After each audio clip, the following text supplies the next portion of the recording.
Halo minasang, apa kabar semua?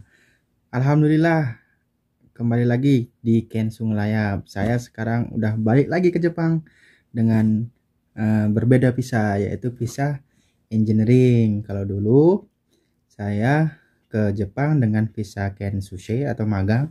Nah sekarang Alhamdulillah saya udah ngurus balik dengan visa engineer dan balik ke perusahaan yang lama dan di apa tuh yang sama. Jadi saya sedikit mau sharing tentang gimana sih caranya proses masuk ke Jepang untuk terupdate bulan Mei ya, bulan Mei ini gimana caranya.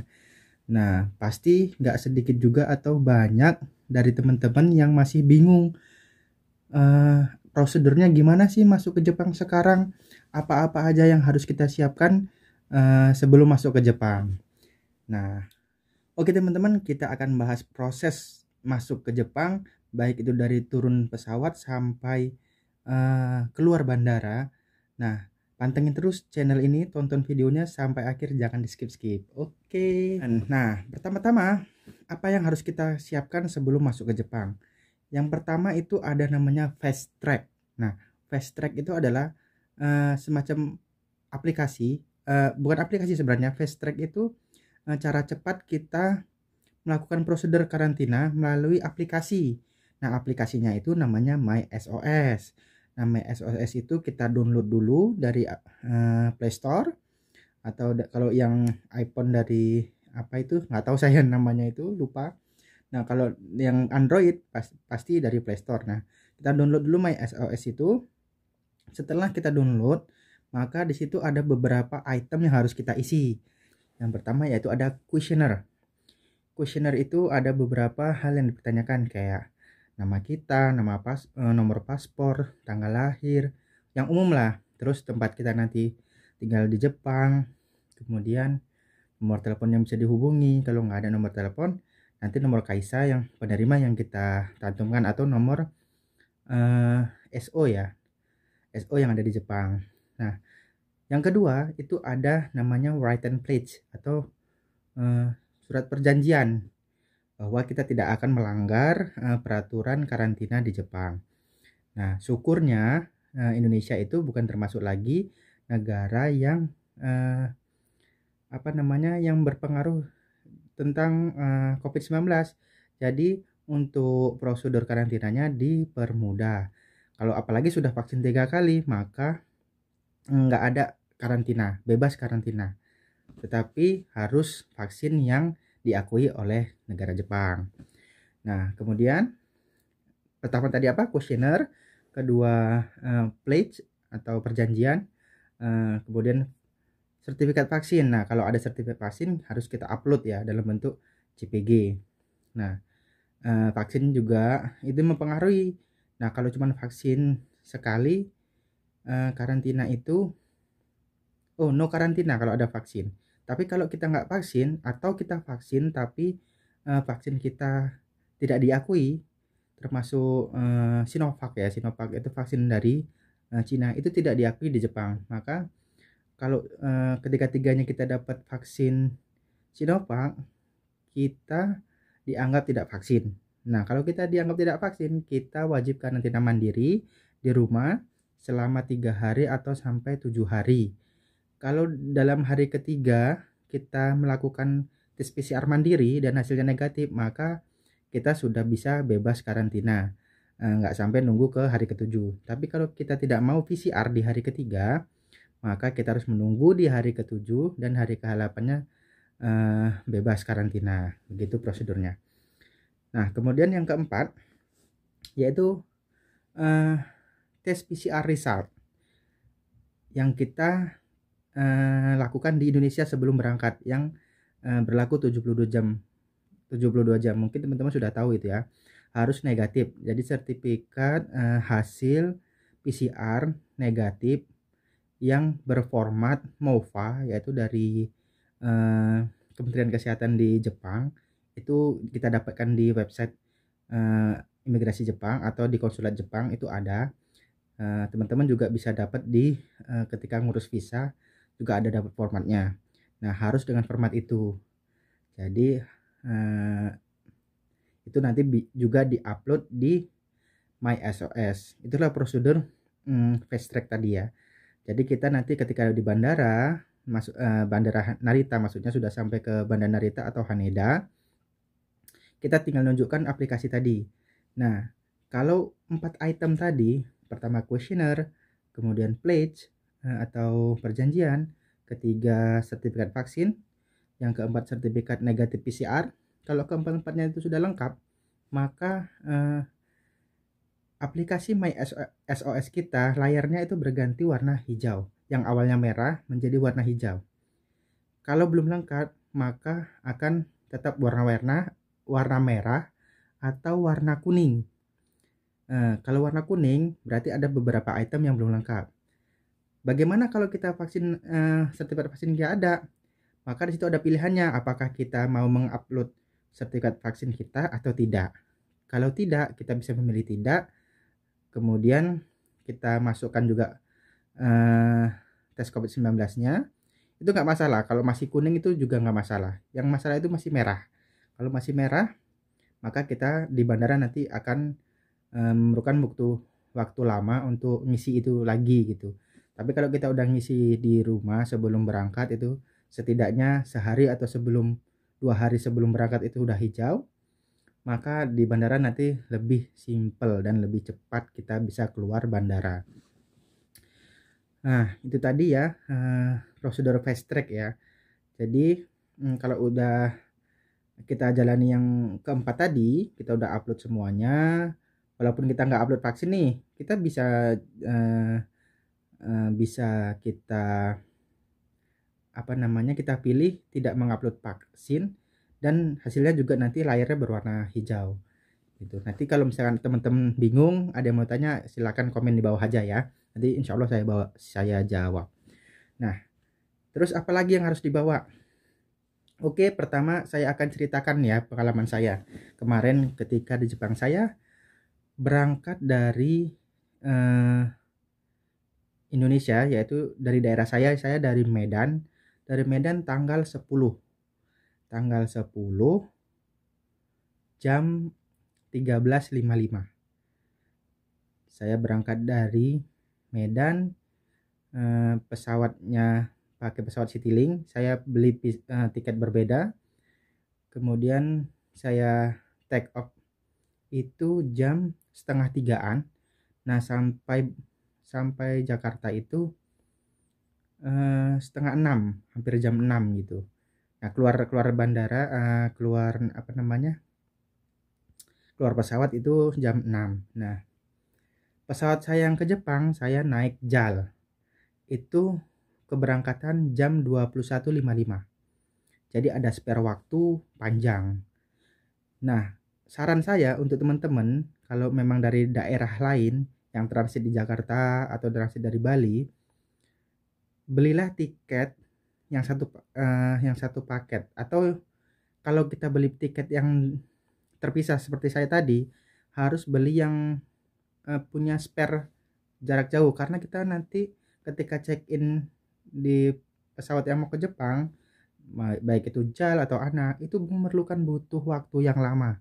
Yakin, percayalah teman-teman, jangan beli tiket yang mepet-mepet. Misalkan tiket yang ke Jepang jam 10, nah kita beli tiket dari daerah kita yang sampai di sana jam 9, jadi hanya cuma dapat 1 jam spare waktu untuk check in. Itu nggak bisa, saya yakin bakal terlambat. Maka saya saranin untuk teman-teman yang mau berangkat ke Jepang dari daerah, dari Medan, dari Aceh, dari Padang, dari Surabaya, pokoknya dari daerah yang transitnya di Jakarta, kalau bisa beli tiket yang jaraknya jauh atau punya spare waktu yang lama untuk keberangkatan yang pesawat ke Jepangnya.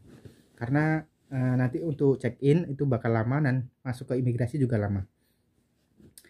Udah, saya lanjut ya.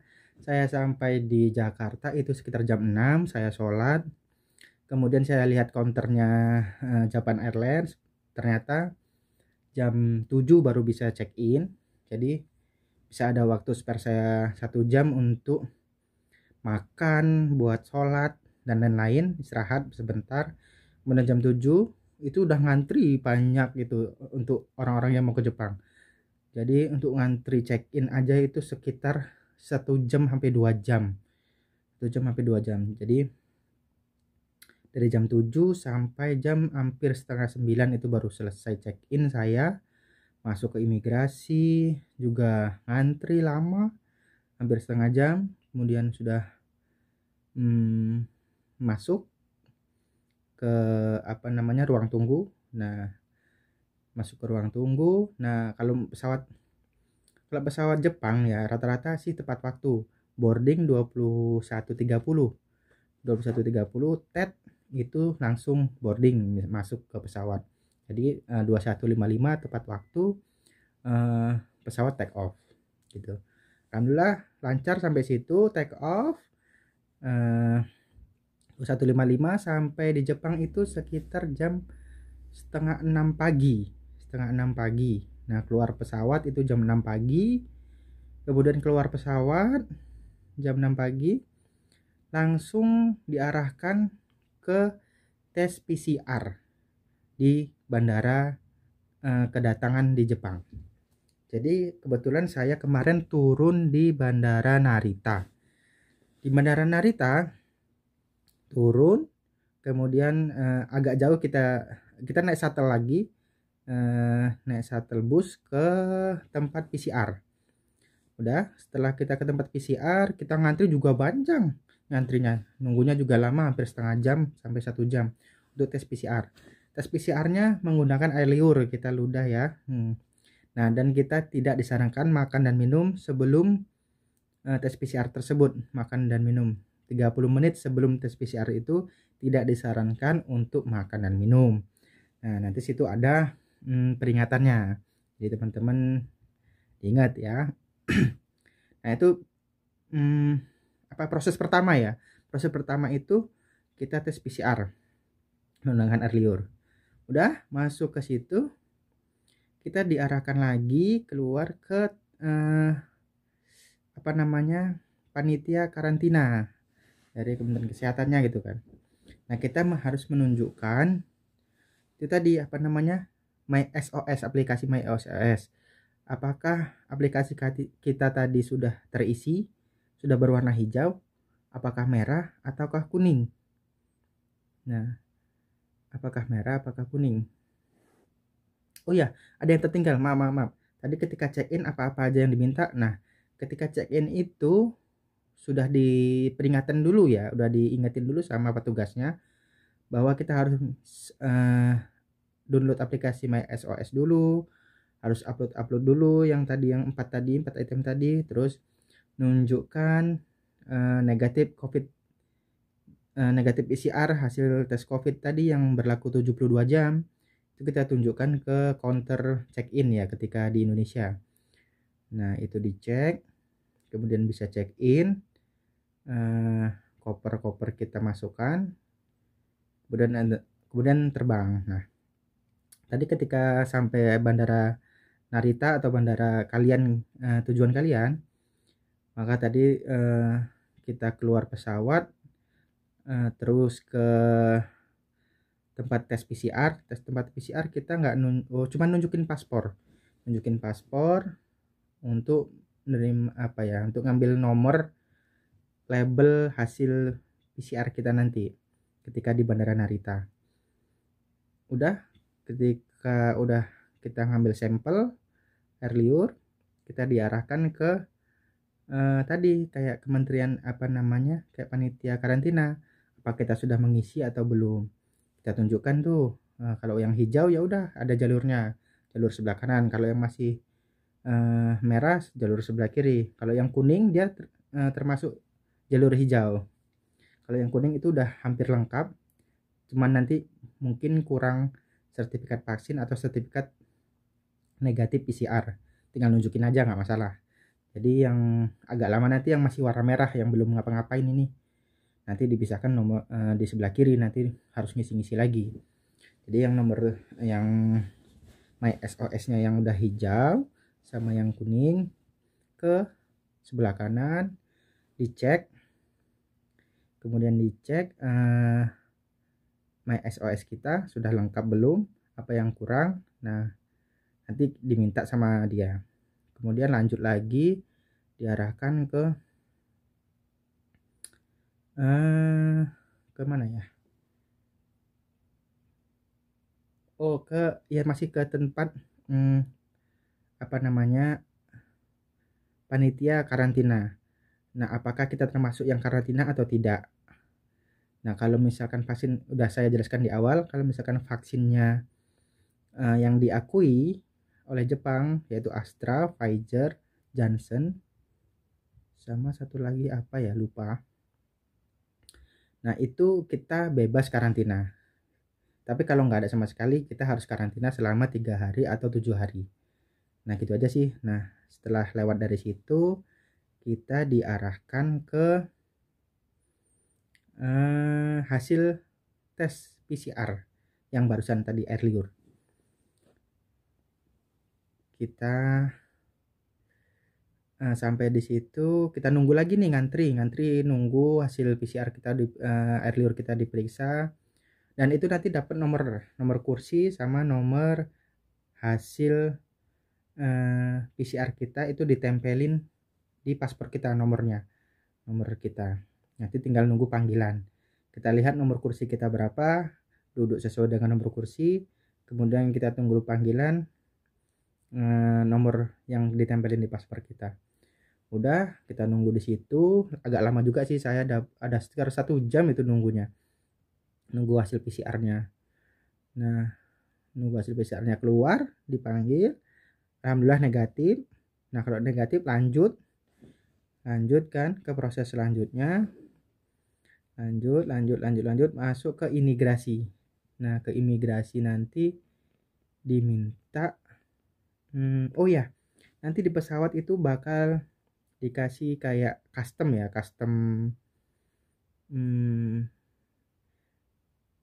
declare. Jadi ada dua form. Itu dua-duanya kita isi, kita ambil. Nanti biasanya itu pramugarinya nyebarin tuh. Nah, ketika nyebarin itu kita jangan diem aja, walaupun yang lain nggak ngambil, kita ambil aja. Memang di bandara juga ada, tapi ketika di pesawat kita udah bisa ngisi, kita nggak perlu lagi repot-repot di bandara ngisi-ngisi dan ngantri-ngantri.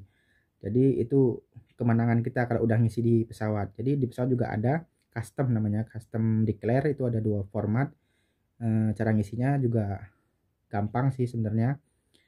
Cuman ngisi alamat kita, nama, tanggal lahir, tujuan kita, kemudian apa kita membawa barang-barang berbahaya, barang dilarang, narkoba segala macam, itu yang centang-centang itu kita nunukan semua aja. Udah nggak pening-pening kan, nggak usah repot-repot, kita nunukan semua. Checklist yang no, yang tidak, yang iya itu kita checklist dan kita tangani.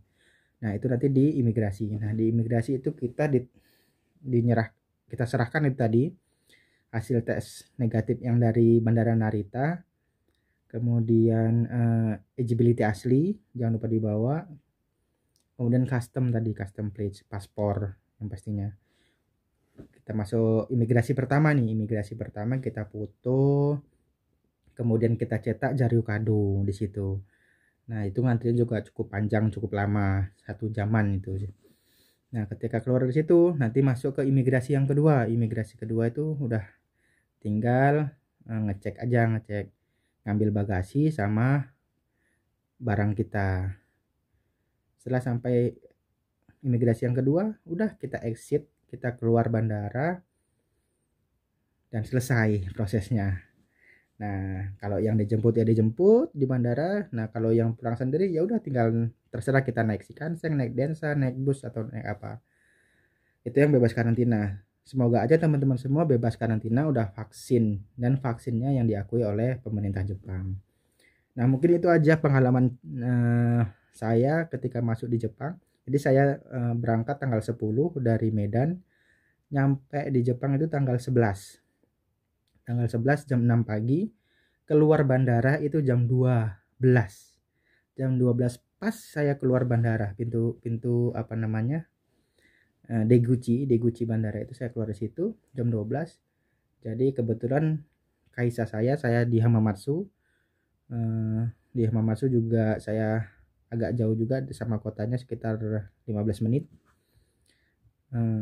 Ada 2 eki lagi dari Maesaka, dari Hamamatsu tadi, namanya Eki Maesaka. Jadi perjalanan saya cukup panjang kemarin. Dari bandara itu keluar jam 12, naik Shinkansen sampai Hamamatsu itu sekitar jam setengah 4 gitu. Setengah 4. Nah, dari Hamamatsu Eki ke Eki saya, Eki daerah saya Maesaka itu sekitar 15 menit. Jadi jam 4 lah sampai apa tuh, baru bisa istirahat. Nah, itu aja pengalaman saya. Nah, mungkin kalau masih ada yang bingung bisa tanya di kolom komentar di bawah. Itu aja teman-teman ya. Mudah-mudahan teman-teman yang lagi menunggu berangkat dipermudah, dipercepat, dan tidak ada masalah. Dan kita bisa mencari pundi-pundi yen di sini di Jepang.